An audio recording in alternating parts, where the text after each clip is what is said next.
So, hello and welcome to the Basilica of Questionable Canon. I'm Sister Meryl, the mostly accurate, and this is Saving Throws and Second Opinions, where we pose your most inconvenient questions to the people behind the screen. If the gods won't answer, the DMs will. Around the table, we have CJ, we have Sarah, and we may or may not have Sean, depending on his healing responsibilities. And I may answer some questions myself. I'm Sister Meryl. So tonight we'll be posing some questions from our listeners and viewers to our esteemed panel. And so without further ado, our first segment. Board. Paging the DM. Well, how do you balance DMing, doctoring, and dad duties / mum duties / parent duties without failing your concentration check? CJ. Sometimes you just have to fail the concentration check. I think if you accept that you'll fail some concentration checks, you're more likely to pass. That's Murphy's Law, isn't it?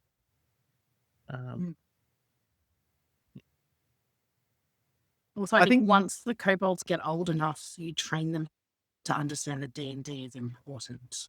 It is the one thing that my child will actually let me leave the bedroom for. I taught mine to play. Oh, I'm getting that. We're getting a group together. Yeah. So the quickest way to get past the concentration check is to train your kobolds to collect dice, bring drinks, and then eventually gain a seat at the table once they've graduated to level of dice rolling and character sheets. When they're very tiny, they're problematic and demanding. And from our recent experience of player, with our recent experience of player, the more you want to play, the less likely they are to let you because they know. They have a very uncanny insight to that. Yeah, but knowing when you want to be doing something else. Yes, especially if it's something fun, like D&D. Yeah. Mm-hmm. Yeah. It's like, actually, I'd like to go somewhere. I think maybe water, maybe milk, maybe another story. Yes. Let them get older. That's my key. Or not. That's also an option, but not a recommended one. When you say let them get older, is your solution to do nothing, which is just letting them get older? They get there eventually. They just sort of, you get to the point where you're so uncool that they just leave you alone. Like, willfully ignore you. That's a great phase. It's one of my personal favorites. No, I haven't reached that one yet. No. Well, it'll come. It's a happy day. So, I've got another question here from Mirror of the Back Row. She's a level 2 cleric, new level 2 cleric. Some of you run games with rookie players and veteran players. What's the difference? How do you keep a mixed party engaged without losing the cleric to despair? And that's always a risk, to be fair, losing your cleric to despair. That's pretty common, sometimes not avoidable. But so how do you go about integrating new players with veteran players around your table? Sarah, have you got any new players or your players are all super experienced? No, actually, I've found in the games that I've DM'd so far, I've usually actually got a mix. I don't think I've played with either all new players or with all veterans. I've actually found it quite useful that the veterans tend to pick themselves a new player to look after. And sort of in that sense of helping them build characters, it actually takes some of the DM work off the DM sometimes, so that they will help them build characters and help them work out the early stuff. I think the hardest thing for me is that once or twice they are once you've got those more experienced players who kind of want to go off the track a little bit and do things that are funnier or slightly more homebrewed, making sure that that doesn't interfere with the gameplay or the story enough that the new players won't be able to follow.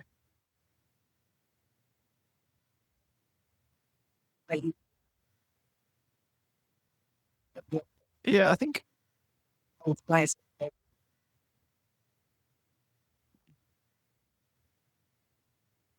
I'd be interested to hear what Sarah means. Like mechanically, how does that show up? So, like, if you think you have someone experienced going off the rails, what is your intervention technique? Do you have a set character that shows up, an act of God? Like, what do you do to keep them on the rails? Well, that's a brilliant question. I was giving general advice, and I wasn't saying I was good at it. I think it would very much depend on the character and player and the group. I think every group is going to be different, and so all of our generic advice about DMing is very much going to depend on that particular group of people, because there's the different experience, but then there's the different types of play and what people want out of it. You know, there are the people who want more of the role play. There are the people who want more of the combat. There are the people who want that balanced. You know, there are the people who don't care if there's a TPK because that was hilarious and now we roll characters. And then there are the people who are going to hate you forever if their character dies. I think all of it comes down to that balance. And so I don't think there is just a generic, I would do this. I just think it's more than I'm saying that it's something to be aware of. I think I'm probably guilty of giving my players enough rope to hang themselves. I think one of the benefits of having a mix of new and old players is you can sort of see the shared joy in the other veteran players' eyes when the new player does something that's going to lead to trouble, or finds that first cursed item or something that you know what's going to happen. They kind of know. We're all just sort of not saying anything. I think that's one of the true joys in D&D. I feel like I'm bad in a way because I'm always happy to give people a chance to try what they want to do. Like I think I let Justin and Tristan go fishing for zombies in one of the episodes of Doctors and Dragons, and I thought that was going to be a big nothing, but it turned out to be like they rolled a natural 20, and I was like, all right, we got to reveal something big here, and that sort of branched off this whole conspiracy. And I just give them, I'm just happy to give them freedom to move, and there can be consequences to that, which may come up in one of the episodes coming out soon. It's a little bit like how we ended up with the gunpowder. There was a little bit of a joke about using bird poo to make gunpowder. It's like 4 turned episodes. Up to the next episode, and the Dragonborn's like, no, we're making gunfire. And I'm like madly Googling how the hell do you make gunpowder so that I can work out, what I need to, like, what ingredients are they going to have to find? And then someone says to me, should you actually be Googling how to make gunpowder, considering... I think we're going to get in trouble like the Atticus cookbook or something. I'll send a letter to the AMA and be like, hey, I'm sure this is fine, but like, if I put this up on... like, is this cool? Whereas I'm at the other end of the questionable canon spectrum, so I'm very free reign. So I tend to be very loose and just go, yeah, you do what you want, and pull players along with that.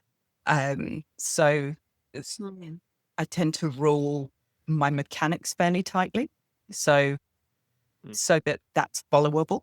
But what can you carve a patrol and take its skin to go and do a deal and then make some armor out of it? Yeah, I don't see why not. It's going to go rotten by the time you craft anything. But yeah, that sounds great. Of course, you could make troll skin wraps for your arms with a healing benefit. But absolutely, they tried to use that troll meat for everything. That whole episode was nothing but them offering them people troll meat. I know.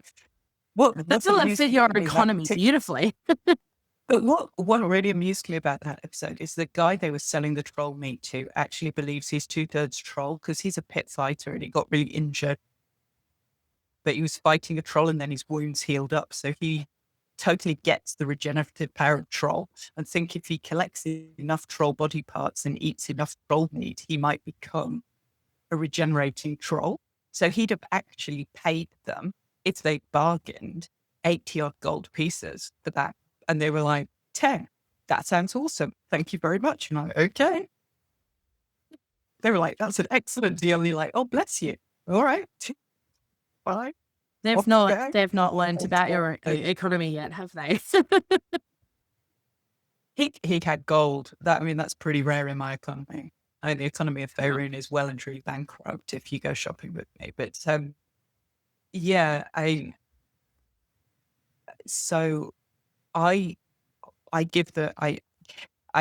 tend to give them all something to gain and something to lose early on. So they've all got skin in the game. And that's the thing that keeps them pulled in, is having individual skin in the game and a reason to be together. And if you've got a reason to be together, it tends to stop them going completely rogue.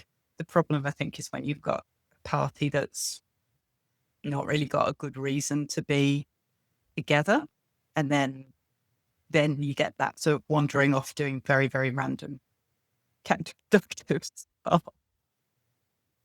Yeah. Okay. Oh, so Dr. Plot Chaser, internist, an occasional bard, wants to know if you have multiple players who are also DMs, how do you handle the metamedics? Question. How do you handle the people who know all the rules and know what's going to happen and know what that magic cursed item's about to do when you pick it up? How do you handle them at your table? Knowing the rules can be very useful because that means you've got multiple rules lawyers around the table helping you out for remembering it. I just say that's where you add in your homebrew. So that's where you've got to change the items so you know what they're expecting. You come up with something you're not expecting.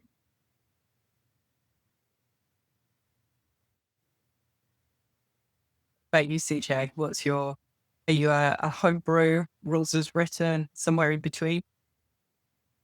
I think I'm happy to homebrew a couple of things in, and you only have to do it once or twice when they're expecting something and you've homebrewed in the opposite and it goes wrong. All of a sudden, the world is open to new possibilities, which is much more exciting, I feel, as a game. You suddenly don't know exactly what's going to happen.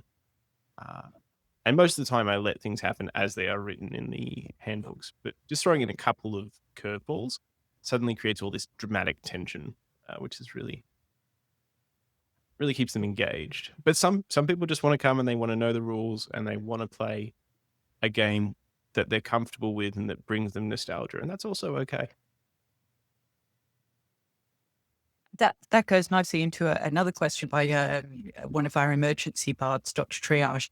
What's your approach if one player or people around your table are rules as written and others are more vibe-based medicine and sort of loosey-goosey with the what can you do in a turn? How do you balance that when you've got that around the table? Do you have table rules?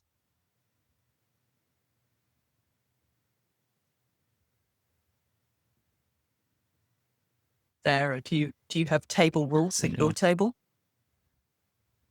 I've had different table roll in different games. So yes, there are things where you've sort of gone, yeah, look, that's going to make sense for this. That's going to make sense for this game. We'll do it. Or when in doubt, let the dice decide.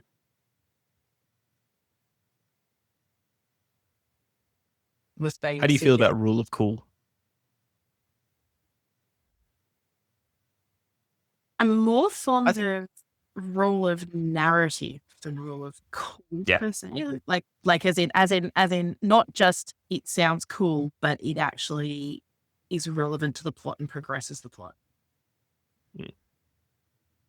Yeah, I agree with that. I think if someone really wants to do something cool or something that will lead up to to a dramatically and theatrically climactic moment, I'm happy to facilitate it, not to give it to them for free, but if someone has a plan to try and achieve something that's going to come off really quite interesting, I'm happy to let them try, because there's often more fun in failure than success. If someone wants to have a crack, I'm happy to let them have a crack. I let the narrative shift the DC. So if you give me really good narrative and really good story about how you're doing something, that the DC is coming down. So I'll shift your likelihood of succeeding at a DC from something that's impossibly difficult down to something that might actually be achievable with an 18, based on how good your sort of elevator pitch description of what it is. I do that sometimes. I have a couple of table rules that I always use. One's around insight and perception checks, which is, you have to tell me what the number is. There is no such thing as a failed perception or a failed insight. So nat 1 you get something. So if you get a nat 1 insight or a nat 1 perception, you get one of three things. So you either get something that is definitely true, or something that is definitely nonsense, or something in between, but you believe it absolutely as true.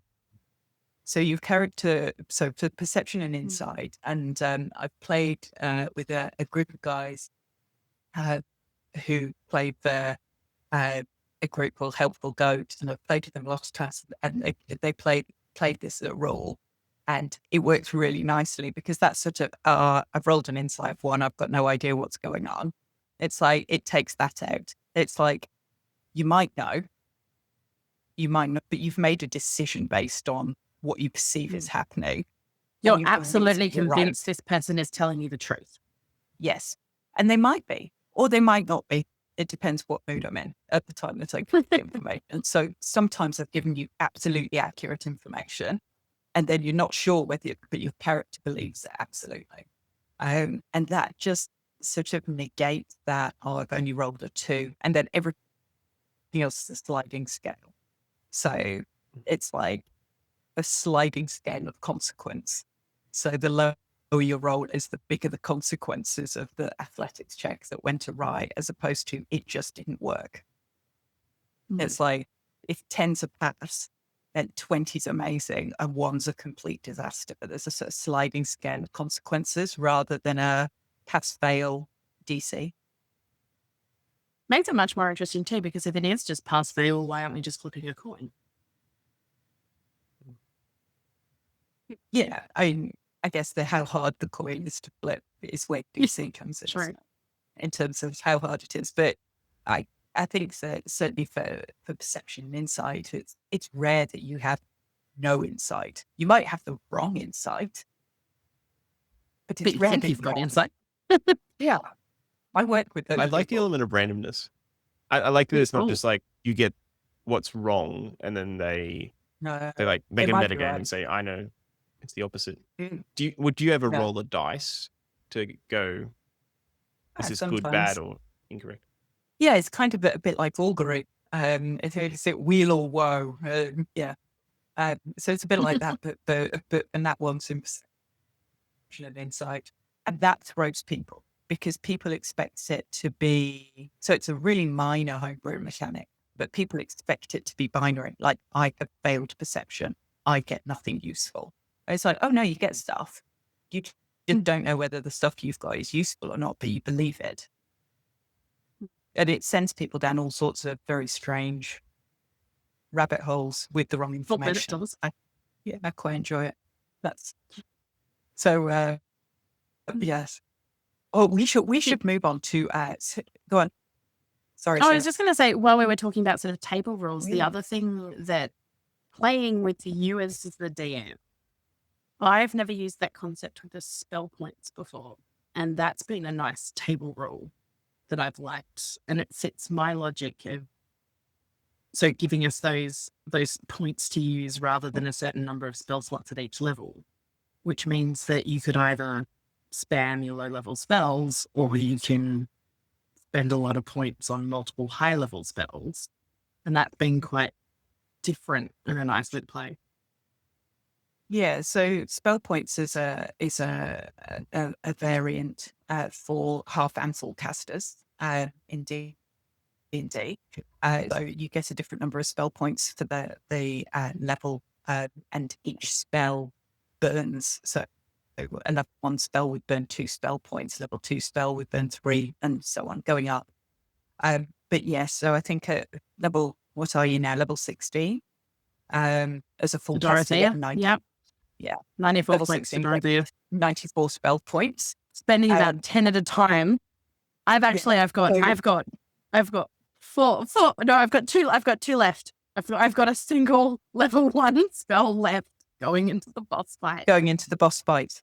So she's used 4 power word fortifies to get to the boss fight. I mean, to be fair, I was going to say those power word fortifiers are part of the reason I'm at the boss fight. Yeah, the boss fight's going to be awesome. Yeah, But yeah, it is, as a DM, they are tricky, and you need to think about how you construct your combat for spellcasters differently, because you need to know what they've got prepped, because you can absolutely do that. So you can go power word fortify, burn through your temporary hit points, power word fortify, burn through your temporary hit point, and suddenly you've got like 500 hit points to play with over the course of your combat, as opposed to 63 or whatever you normally have. Once you Is this what you did, Sarah? I don't think you can argue that it was OP the way Emma's describing that you could make it in some. You honestly, CG, you have no idea what's been coming about. I jumped into the wave. I jumped into the wave. We did Strahd on spell points, so everybody had. Also, the funny snake things, not bad. Yeah, so I quite like spell points as a concept, because I think I find the concept that you've got, that your mana is like, or your spell energy is like sectioned off into spell slots. Like, I've got enough to cast a level 3, but not a level 4.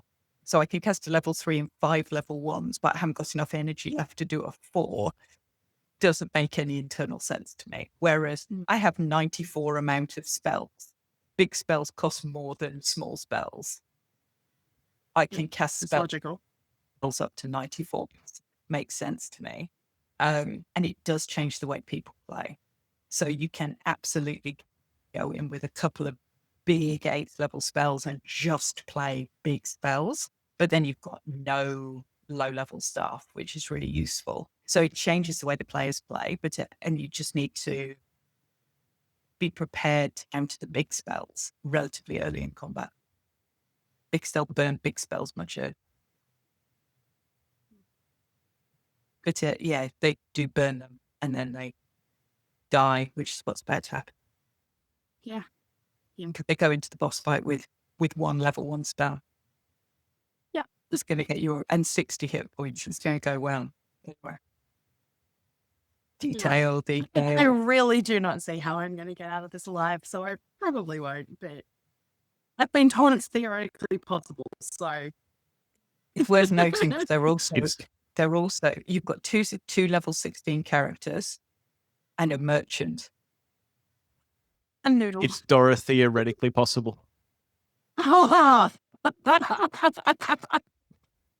She would love you for that. I'm wearing her tour shirt, by the way. That's pretty cool. This is the tour shirt.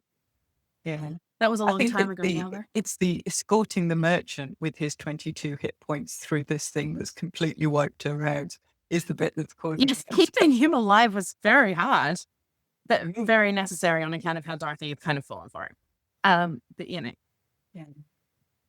Dorothy has fallen in love with the merchant. That's a detail.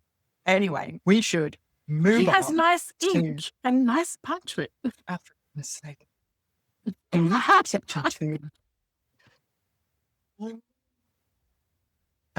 Doctorate Great. Okay. So we'll go over the question. It's on what dyslexia and neurology, those things to do on how to balance spontaneity. Is this more of a water and space point on the man? How to prep? What around the I think evidence? what floats your boat? I lost you for a bit there. Sorry, Emma. I'm sorry. How do we balance prep and needs to be cut deep. spontaneity? So spontaneity and prep. I think both is important because I think you have to go in with some idea, but then you have to be flexible because you can just guarantee that someone's not going to do what you thought they were going to do. It's like there are two doors. Do you want to take the left door or do you want to take the right door? And you've prepped what's behind the left door and you've prepped what's behind the right door. And they're like, we're going to break a hole in the ceiling. Cool. Okay, in your ceiling, you will find... Oh, shit. Bit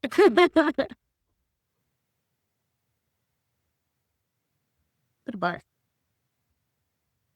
What about you, CJ? I think prep or restriction. spontaneity? Bit of both. Restriction creates creativity. You know what I mean? Like if you give a certain boundary or guideline to the world, you can build creativity within that.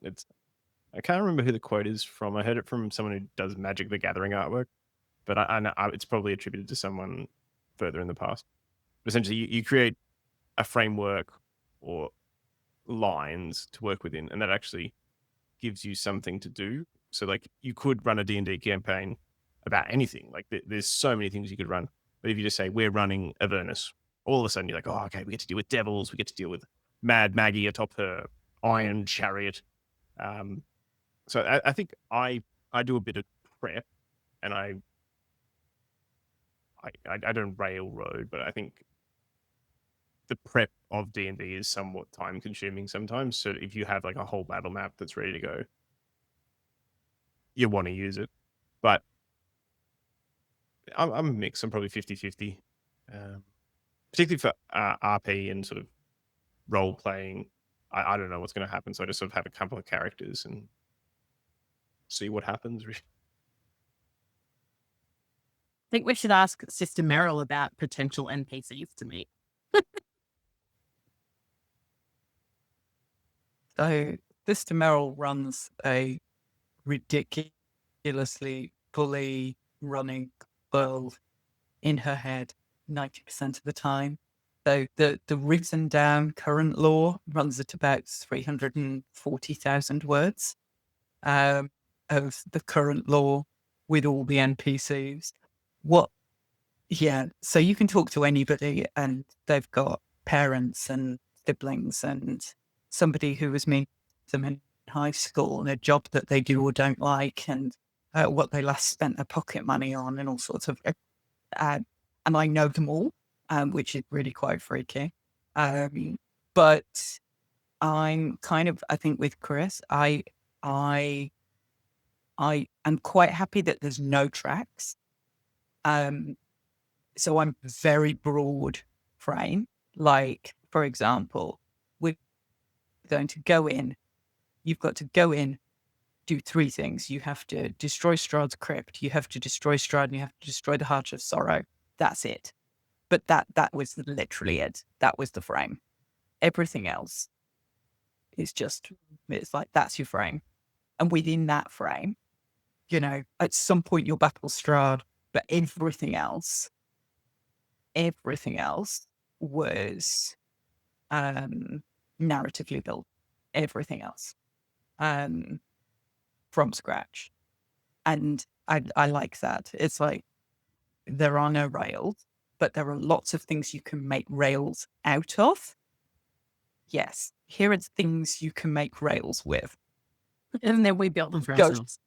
Go for it. Yeah. You've got to hit these three stations somewhere in your thing. And there was actually that point in that Curse of Strahd where we were like going off rail quite significantly, and I can't remember who it was, but one of us was just, it wasn't me, it was someone else, was just like, guys, we've got the 3 things we're meant to do. Can we just get back to doing the 3 things that we're meant to do?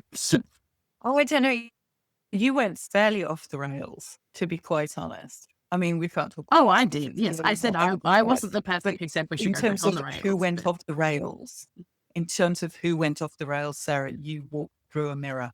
Like, you went off the rails. Oh, yes. No, I I went, went yeah. in here, I'm going to do my own thing. Okay, you do that. But yeah, so I heavily prep, but I prep big world stuff. I don't prep sessions. I don't prep sessions at all.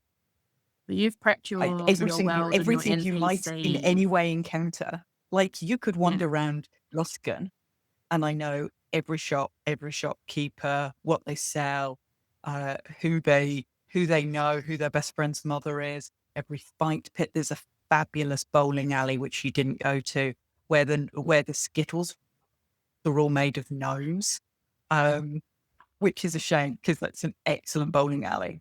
Well, I'll tell you what, if I survive the tower, we'll go back to Luskan and go bowling. You can go to Luskan. You need to go and buy a loot, but true. So that's all there, and that's all happening in my head constantly. So if that group of characters went back there, it would be different, and all the shops are slightly different, and the relationships between people is different because you've been away for a year or two. So all of that runs, but where do I need you to go? What do I need you to buy? Who do I need you to interact with? Do what you want. And then I wing it within that. And we can drop this after episode 3 of Curse of Strahd comes out. But like when you had that moment set up for Sean to do the encore, that clearly required a reasonable amount of prep to have the video ready, to have that sort of running in the background. Yeah. So Sean put the video in.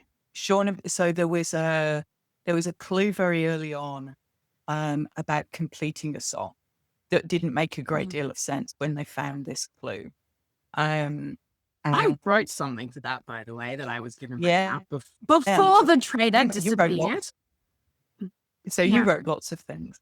And so, yes, so that had been prepped, and having, because there had been a lot of pregame, having a montage in there made sense in terms of, I guess, showing some of that, how they were all together, and what they'd been up to. So that was no. To be fair, what happened immediately after that, so I knew that there would be an encore. The encore would summon the van. That would give them their get out of Barovia free card to Aslan Round. What happened after that? That was a move. That was a move. And then I had to bail you out. Yeah, that was a move to get the rest of the bags of that. So yeah. And I think one of the things I'm seeing, like, I had no idea you could just play a game of D&D on text, right? That's new to me. I'm relatively new to that.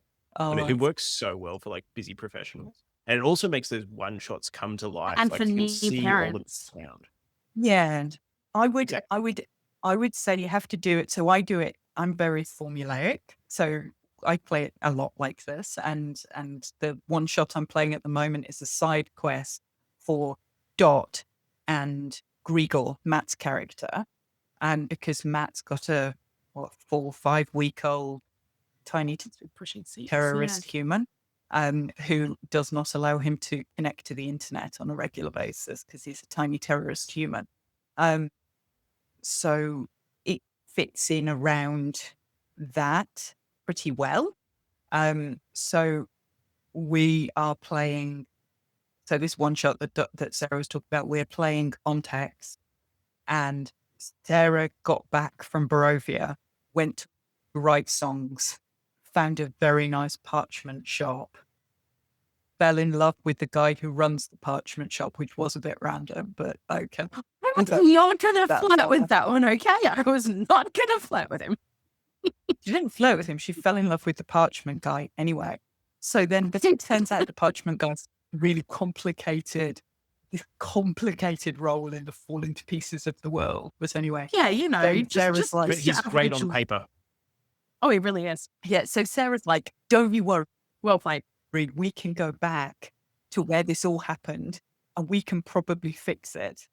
So that was that. And then Sarah sent a letter to Grigor, who's back over in Calent. He's been building stuff in the mountains for 3 years. It's very complicated. There's an entire spy network over there. It's like 25 floors deep. And when this is happening, and he's like, shit, no, that's all bad. So he's come over to help. And it was really great, badly. actually.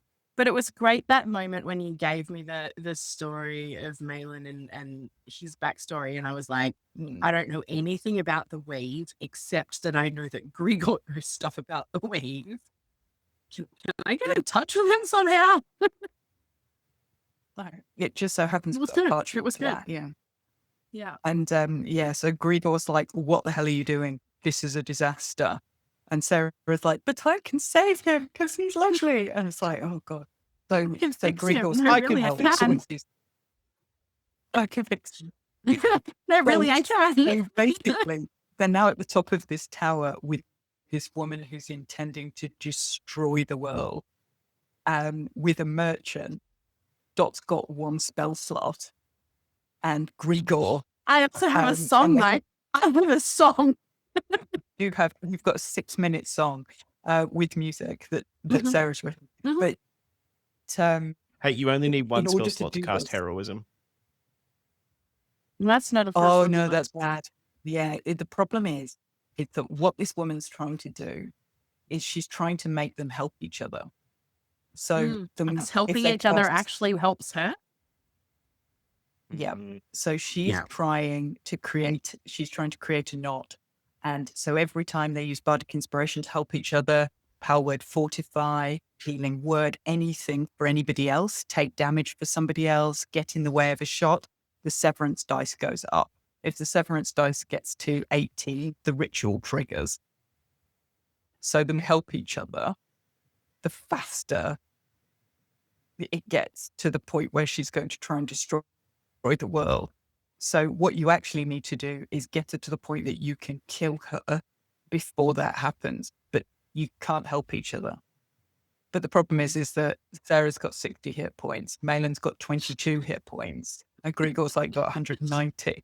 So it's deliberately unbalanced. But the more they help each other, and the more they defend each other, or sanctuary, or heroism, anything that's helpful to each other, it accelerates how it goes bad. But that's fit the So narrative nicely tactically, as it's very well, challenging. because Dot obviously wants to protect Malin. And we've got Grigor being like, can you just leave him for now? She's not going to kill him. She needs him. And Dot, he's going to protect him. Yeah. So yeah, Grigor's worried about the world ending, and Dot's worried about the merchant. But Yeah. yeah, Yeah. I mean, look, the world ending would consequences and things suck. to lose. But yes, Well, getting back to the yeah. original point, we can cut all this out. No, it's cool. Tech. I use it, and I used it with my new campaign for the same reason. And I tend to be relatively formulaic. And I was with Strahd, and I was with this one that I've been doing with Dot, even though they've done it before and can play in this format, which is drop a narrative and go, this is your scene and this is the setting. What do you want to do with that? How do you want to interact with that? Fine. And then for my new players, so I put them all in Portal, because they're doing Waterdeep. So you're all in the Yawning Portal. You are all first day adventurers, and you've joined up via this like intern agency. So it's like being an intern on your first day in the hospital, and you're going to get your HR briefing and your badge, but you're all sitting at it, and they sat in the Yawning Portal for a week. And it's like, so we'll do the narrative bit. So they're getting to know you. What does your character sound like? And from my point of view as a DM, I can start to see who's forming bonds and relationships with each other and on what. So the monk and the Goliath have a shared combat, where they're going to sit in the overall how things work and who's going to need help and who's not. Then I tend to add in stuff that requires rolls, which is just random. So, do you see the guy at the bar? Do you overhear that conversation over there? Can you figure out this soup that's just being delivered to the table that's shimmering in a slightly odd way that you're all really worried about because it's clearly poisonous? How can you figure out whether or not the soup's useful?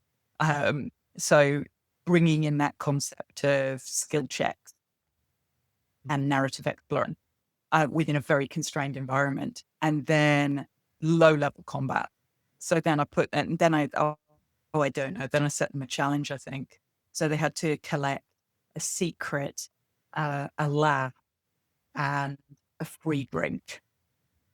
So it was basically a narrative conversation in the bar.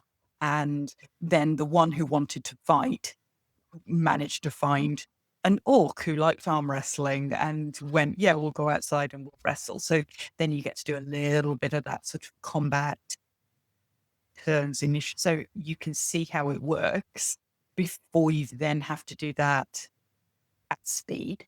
So everybody was just much more comfortable when you then open up. So it has to sit before the event. So I think it's one of the challenges I've had with Bard Camp is that if we're going to open Bard Camp with arrival at Bard Camp, the narrative has to sit before that. The text has to sit before that. We're already progressing our relationships. So then when we Yes, it can't sit after that. I'm already friends with Liddy and I already hate Vilden. Yes. And that then doesn't work for a welcome Bard Camp. Math I can't figure out. So, Yeah. So it has to sit before. So I didn't want them to go shopping. So I gave them a whole load of stuff, like supplies, because I didn't want them to leave the yawning portal. But I gave them stuff to do. I gave them a whole of NPCs and went, you have to go and try and engage someone in conversation. You have to go, which meant they got to roll performance and persuasion and deception. And, the guys who wanted to do a bit of combat got to do a bit of combat. And they all managed to, tick off the things they needed on their random HR test. So they achieved them, and therefore they all knew each other by the time we started. So when we went on our first episode, all the characters actually knew who each other were in character, and therefore the actual conversation's much easier.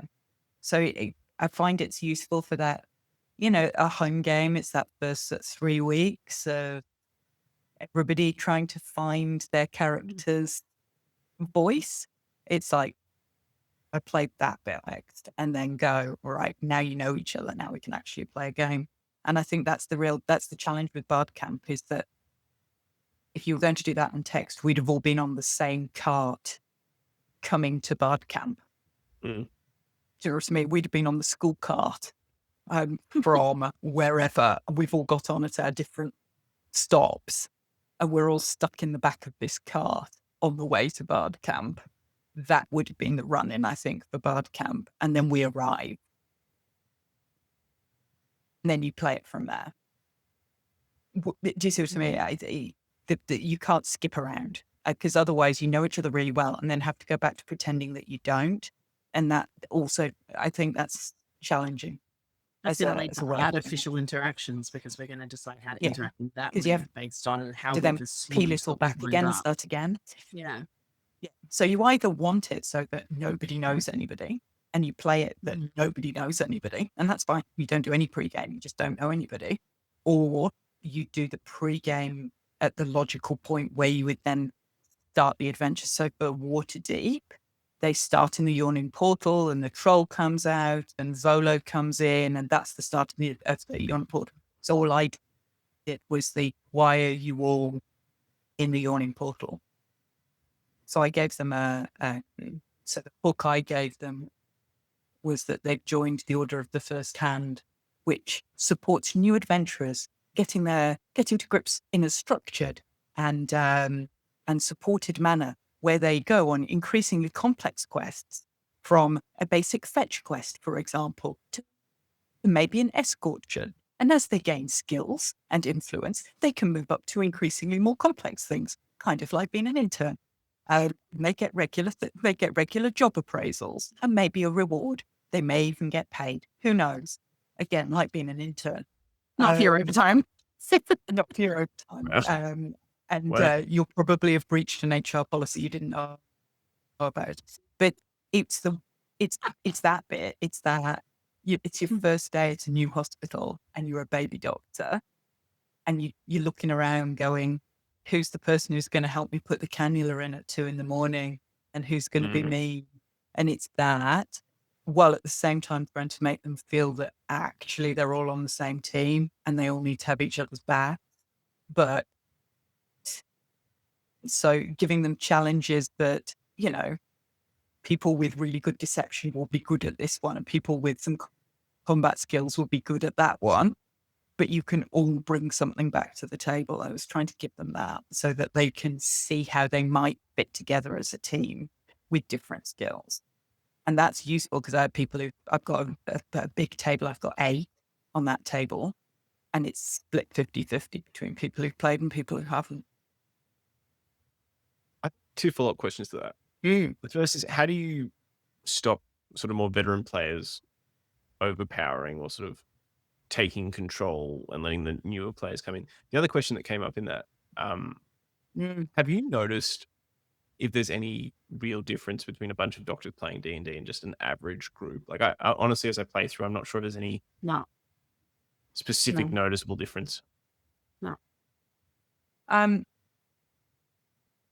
No, I don't think there is. I think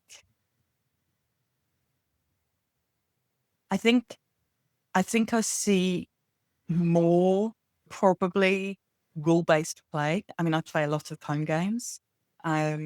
Slightly more, these are the rules, and these are the so you have to push a little bit. Not everybody, but you have to push a little bit to get that sort of creativity to come out, rather than these are the things this is very linear, and these I'm allowed to do because it says on this thing that those are the things I'm allowed to do. And it's like, actually, you're allowed to do anything.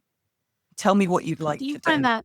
Do you And find I that will even tell you how the to do it. experienced players? Like, have you found that even with? I is think it that just you that end up other newbies are agreeing about it? difficult to know. I don't think it's dramatically different. You probably get Hmm. the odd in-joke that you wouldn't get in a non-medical table that everybody gets. So every now and Yeah, again, the medical jokes are good. like the Myconid Hospital and the spot inspection of the Myconid Hospital, and why have they built their hospital in this few-ridden area, and why on earth are you trying to resuscitate your why are the teenage Myconids running around in a hospital? This is just ridiculous. And that sort of the interpretation of that whole scene as this is an accreditation inspection of a Myconid hospital, and you are failing because this is just unsafe, and you should all just get out of here. That was very medical. And I don't think you would normally get that as the interpretation of the Secret Games. So every now and again, that sort of, hold on a minute, this appears to be just like a ward round. That sort of, you're taking the role of the consultant, and we're your little trainees in this particular. Every now and again, that comes out, but I don't think it's really obvious. I think one of the groups on Frozen 6. Yeah. And Frozen 6 are essentially an outbreak of a disease or a magical disease scenario. And I don't think they did anything exceptional beyond what a normal table players were. Maybe a little bit better with quarantine.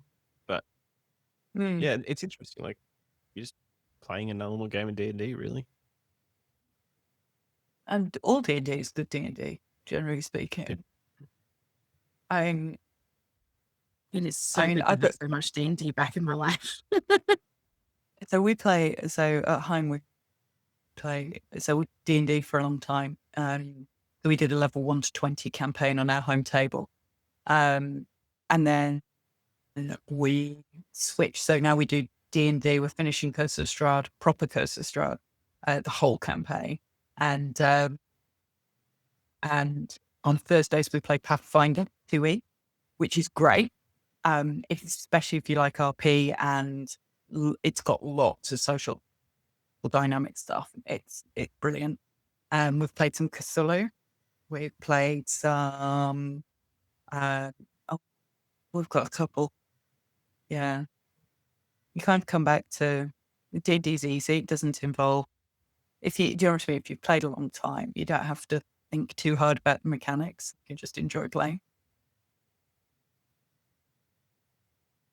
Like Pathfinder takes a bit of getting. Once you've got the mechanics, it's pretty straightforward, but it's got way more options.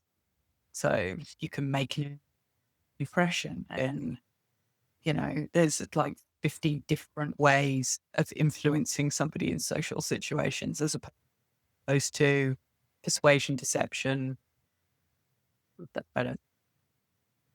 So it's good for it's clunky combat, I think, but it's good for role play. social. Yeah, and you have 3 actions, but everything's so moving in Pathfinder. Moving's an action, drawing a weapon's an action, firing a weapon's an action.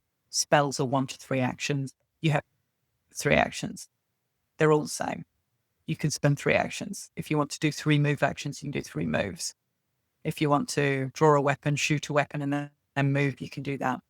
But you can do 3 things, which is easier than the action bonus action mechanic, particularly when you go up the levels and people start to get the really complicated, it's like Grigor's got Bard, Fighter, Barbarian now at the moment. So he's got College of Dance, Bard, Fighter with Action Surge, Barbarian with Rage, with Relentless Rage, Bustle Minus. He's been quite rangy. So he can attack and just keep going for what appears to be indefinite periods of time. So you have to. He's attacking as close as he perceives. Yes, because I'm going to attack, and I'm going to attack again, and now I'm going to do a bonus action attack. Now I'm going to drop a bardic inspiration on you, which gives him another attack as a dance bard.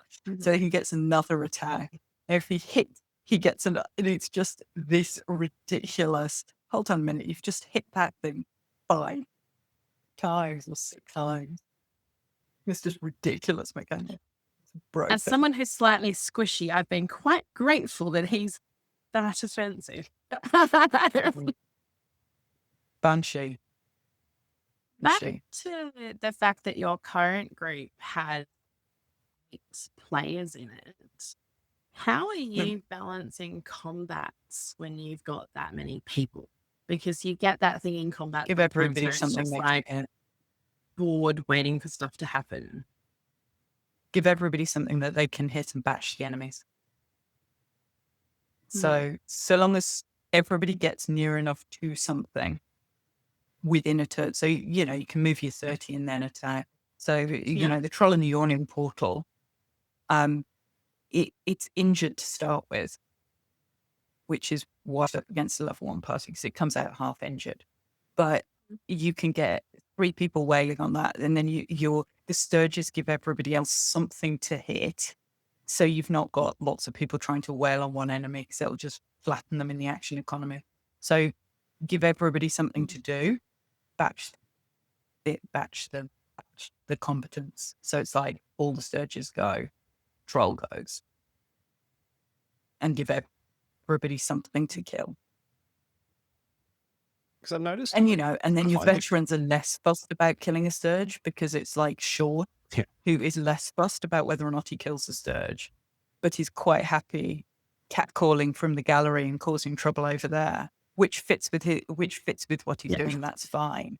But all the new people will get to run mechanics. Like, actually, no, it was quite funny with the Sturges in Seagrew Caves and my Stormwreck. But my Stormwreck group, it hadn't occurred to them that, you could just sort of flick it off, pull it off or something. And so they're literally attacking themselves with weapons, trying to get us to. Yeah, it was funny. It was good. So we what had, do you think? Yo, sorry, go on, Chris. so I ran two groups of Tigro Caves. One group like absolutely smashed it. Like Emma's group fireballed the Sturge's nest and just like incinerated them. Mhm. The other group, the rogues snuck off. Like they'd only gotten into the entrance chamber, and the rogues snuck off in the middle of the night, snuck through the Sturge's thing, but all the way to the fume drakes, and got attacked by two fume drakes and a fire snake by himself. At least, I don't know, 2 or 3 turns away from the others. I thought we were going to have like a party loss at that point. Well, if he dies, who dies? I mean, I think that leads on to a really good question. So how do you balance stakes? How do we balance stakes? Like, I'm would still you fine. would you kill off the party member with the fume drakes who got there 3 rounds early because that was a silly thing to do? I don't think I would for a very new campaign. I think if the players were inexperienced or they were still learning, I would be a little kinder. I think this player was someone who was quite experienced, and so it could like if it had gotten to the point where he was down to 0, I wasn't going to magic in someone to save him. He just got very lucky with the dice rolls. I think balancing stakes. I'm not great with combat, and like there's no perfect way to match the combat, but what I really enjoy is the tension of a dramatic scenario. So even if it's not perfectly balanced, I want some danger or some tension. I want the possibility of things going wrong, and that can mean separating the party. It can mean them confronting their rival or something. Yeah, I don't balance at all. I set them all to deadly. She really does. Trust me, I she said- really does. I find D&D, it's at 24 and 5e grossly unbalanced. So if you say this is a medium encounter, it'll be too easy 99% of the time. I think that the difficulty in level 1 to 3 is that you can accidentally one-shot somebody with one hit, whereas the overall encounter can be fine, but one good roll will just wipe somebody out completely. And it's like you as a group should be able to take on this thing with no trouble. One lucky hit. So the action economy doesn't, once you pass such a 4 or 5, that doesn't tend to happen. But in that very early stage, you can absolutely be one-shotted by a Sturge. Like, if they it were getting gets close to it. stuck and you don't get it off in the first round, you kill somebody with a Sturge. The trolls irrelevant. I mean, somebody's been murdered by a mosquito. So I think the same feeling in terms of new. I wouldn't have killed any of mine in the yawning portal. I do. Somebody in there with, Dern's used to the yawning portal. There's healing potions behind that bar. Somebody would have got them back up again if I'd had to. They wouldn't have died in the yawning portal. They need to know they might. Like, they need to know they might. Like, the stuff they're doing isn't a dead easy win. There's nothing wrong with letting them be scared that they're going to die. I have no particular qualms about killing them. It depends a little bit on who's in your party. So they've not got a cleric. So I've got 8 people around the table, and nobody's playing a cleric. I just think it's a complete failure of character traits. How many clerics do you think should have been in that group, given that we know that your propensity 8? for that class? Well, 8? Mhm. 8 clerics. No, but at the same time, I always feel sorry if the cleric ends up being basically the heal bot for stupid decision making. So most of my clerics will absolutely let people fry if they've made stupid decisions and got themselves killed. She's just like, well, that's stupid. I'm not sure I should bring you back if you're going to make stupid decisions. I might do it once, but I'm not going to do it again. Yeah, I think I don't tend to fly in an NPC to bail them out. I might find them something that can, I'd have had them if they'd gone and, eaten a mushroom, it would drag them back to 1 hit point and act as a pseudo health potion or something, or I'd have made something up if I had to.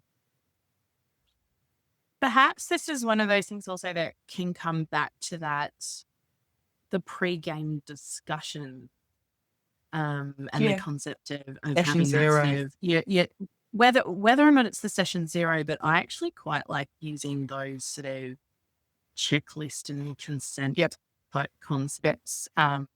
Every game that I've played so far where I have DM'd has had at least 2 people in it that I really don't know well. And so obviously if I'm DMing for people that I know really well, I've got an idea of what they might like and what they might not like. But from that viewpoint of the checklist that I use, part of it is, how do you feel about your character dying?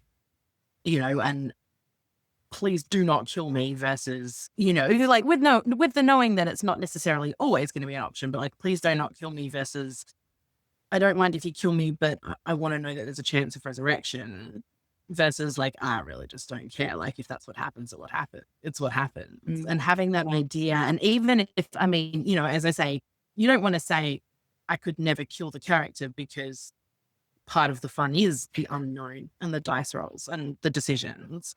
But if you've got someone who's really concerned about it, being able to check in with them, being able to go back and sort of consider ways that you might make things safer. I use consent in gaming checklists. I have to say, I don't ask about character death. I think that has to be an option in D&D. It's a combat basis. And combat base.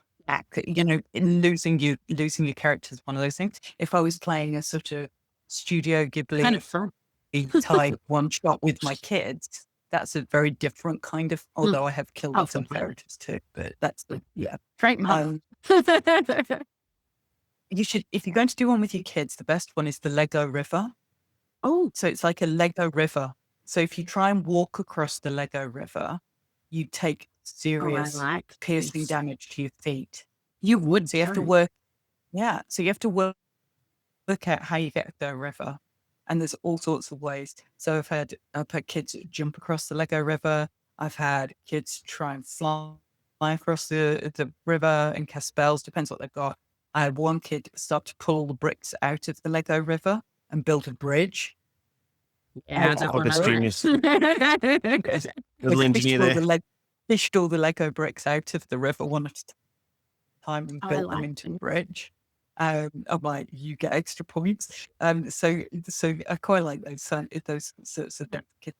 I don't tend to kill off their characters too often. Sometimes I do, but not often.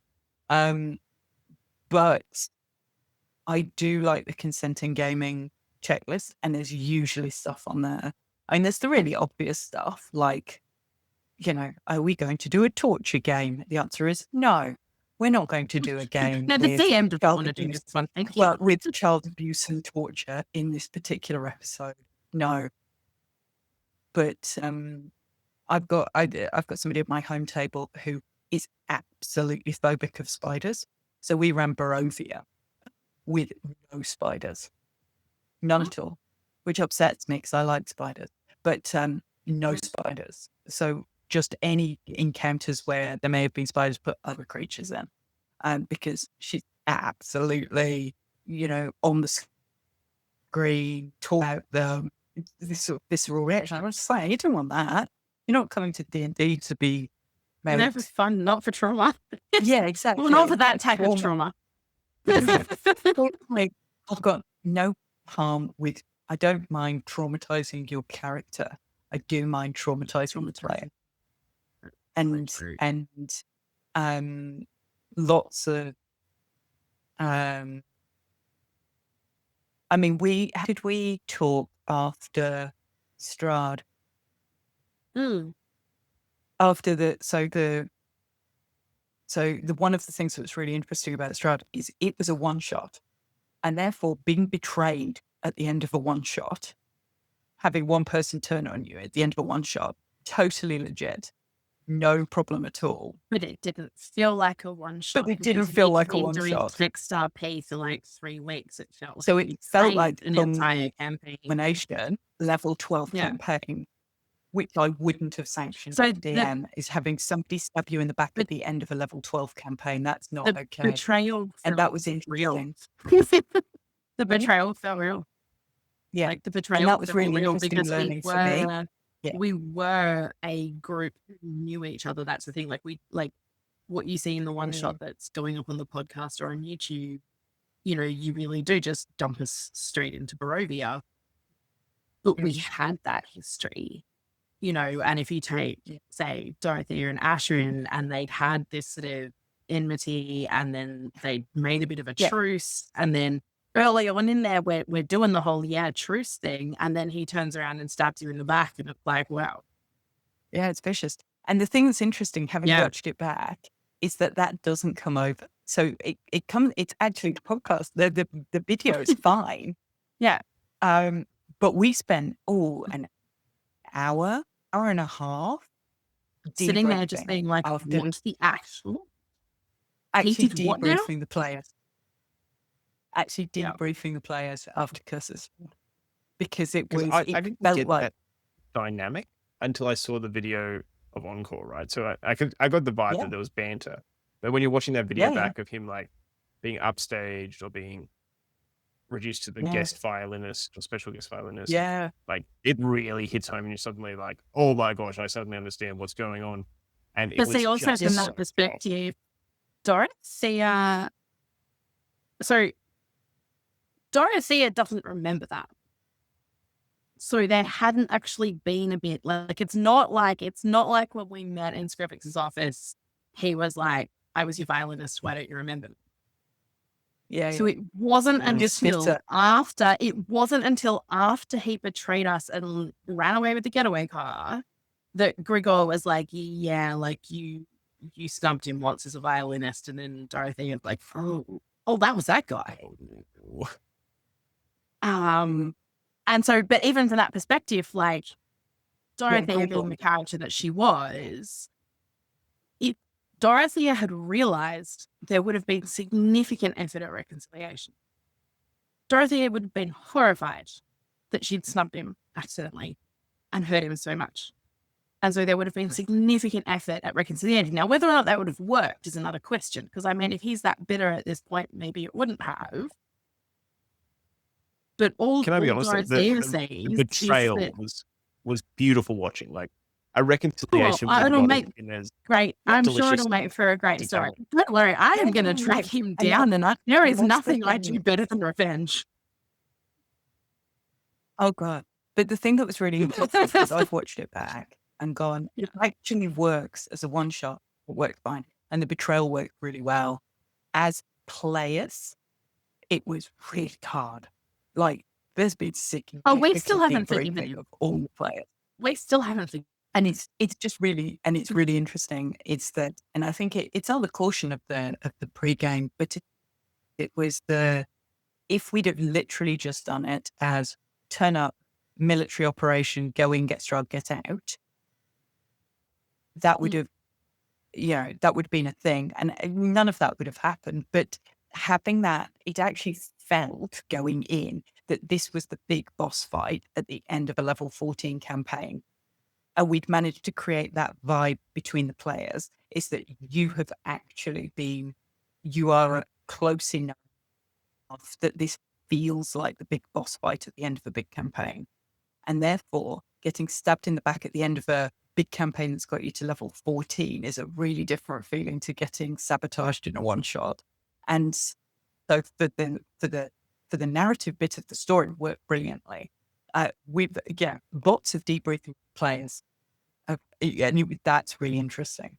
That was really interesting because if we'd have been playing that as a campaign and this was the end of a campaign, I actually probably would have vetoed that. And I still think I could have handled it better as a DM. Yeah, and I still think, and I was just like, I still think I could have handled that better as a DM, but it does make good viewing. It is very compelling. This is true. And we have had a lot of entertaining after game banter. We have, and let's be honest, for all of how that went, Ash is now just like some blip in my back history. So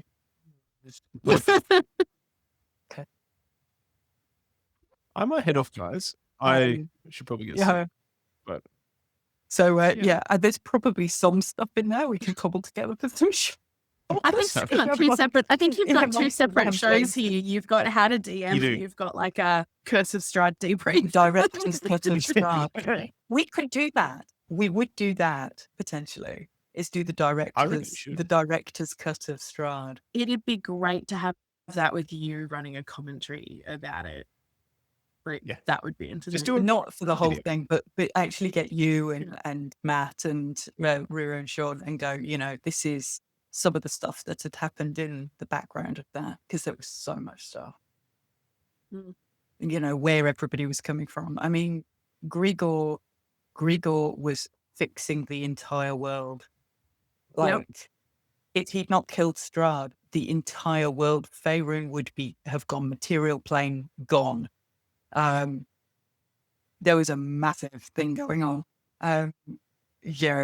Just a ridiculous amount of depth going back into world history. We're talking Tolkien level world building here. Oh yeah, feel free to read the wiki. The wiki is very large. It's ridiculous. I feel like there should be a meme of like Emma turning up with her lore prep to the average DM as like a stack this high compared to like so we play. It's beautiful. I play the DM I play with, and we alternate who's DMing, Galen and I. And Galen, we've been playing this Pathfinder game. I think we're up to week 39, 40. And Big B, who's one of the characters, went, "What's the name of my brother?" And Galen just sat there and went, "You can't remember." And he's been waiting. He'd been waiting. He's not prompted. He had been waiting for him to ask that question for 38 weeks. What? Because there's a whole story there. There's I love that. I just never asked the question. He talked about him. He talked about it, but he never asked the question.